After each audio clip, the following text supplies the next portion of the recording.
안녕하세요 여러분. 오늘의 흥미로운 기사 내용은 JD 벤스와 2024년 미국 대선과 북한 외교관의 쿠바에서의 탈출과 한국 망명입니다. 우선 좋아요 버튼을 누르고 채널 구독 및 알림 설정 또 잊지 마세요. 여러분의 관심과 지지가 저희에게 큰 힘이 됩니다. 첫 소식은 2024년 미국 대선에 큰 변화를 가져올 중요한 뉴스를 전해드리려고 합니다. 이번 뉴스는 월스트리트 저널에서 보도된 내용으로 트럼프 전 대통령의 새로운 러닝메이트 JD 벤스 상원의원에 관한 이야기입니다. JD 벤스는 오하이오 출신의 젊은 상원의원으로 그의 회고록 힐빌리 엘러지로 널리 알려졌습니다. 벤스는 미국의 소도시와 중산층의 삶을 생생하게 묘사하며 큰 주목을 받았습니다. 그는 트럼프 전 대통령이 선택한 새로운 러닝메이트로서 MAGA 운동의 자연스러운 후계자로 평가받고 있습니다. 벤스는 트럼프와 정책 이념이 유사하며 특히 강경한 수사 스타일이 닮아 있습니다.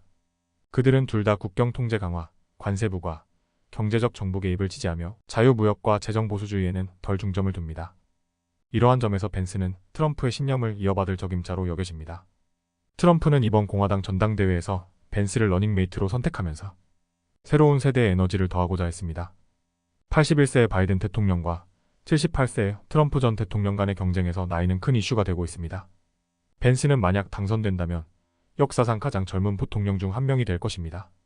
특히 바이든 대통령의 나이와 건강에 대한 의문이 커지면서 트럼프는 젊고 활기찬 이미지를 강조하려고 했습니다. 벤스는 이러한 이미지 변화를 통해 트럼프 캠페인에 활력을 불어넣을 수 있습니다.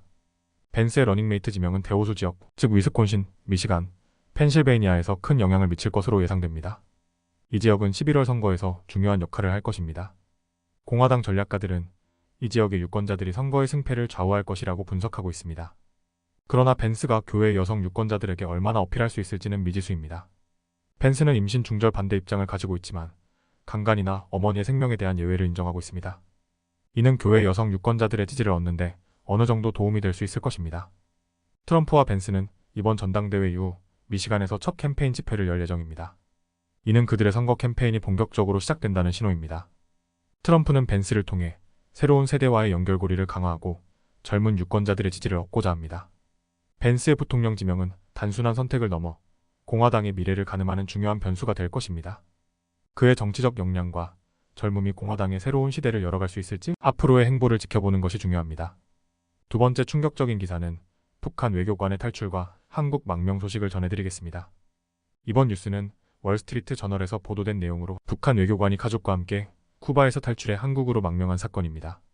북한 외교관 릴규는 작년 말 쿠바에서 가족과 함께 탈출해 한국으로 망명했습니다.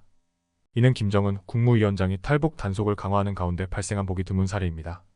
릴규는 북한 정치체제의 환멸을 느끼고 가족과 함께 탈출을 감행했습니다. 릴규는 하바나 주재 북한 대사관에서 정치고문으로 근무하며 북한의 정치체제에 대한 불만이 커졌습니다. 그는 1999년 북한 외무부에 입사하여 오랜 기간 외교관으로 활동했으며 탈출 당시 가족에게 한국으로 갈 것이라는 사실을 알리지 않았다고 합니다. 릴규는 아내와 아이들과 함께 비행기에 탑승해 한국으로 도피했습니다.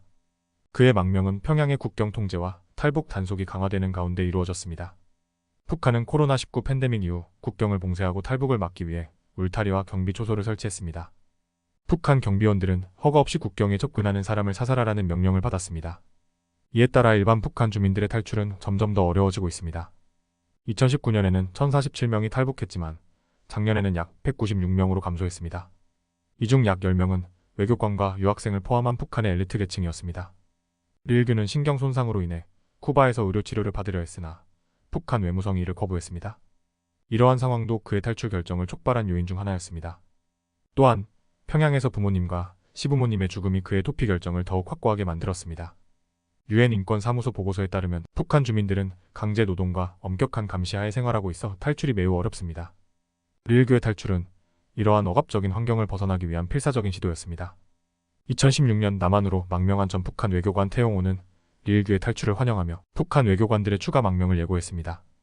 그는 릴규를 김정은이 신뢰하는 쿠바 전문가라고 칭하며 북한 외교관들의 지속적인 망명을 예상했습니다.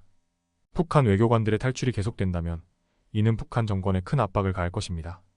그러나 이 과정에서 남아있는 가족들이 처벌받는 등 인도적 문제가 발생할 수 있습니다. 우리는 이러한 상황을 주시하며 국제사회의 지원과 협력이 필요합니다.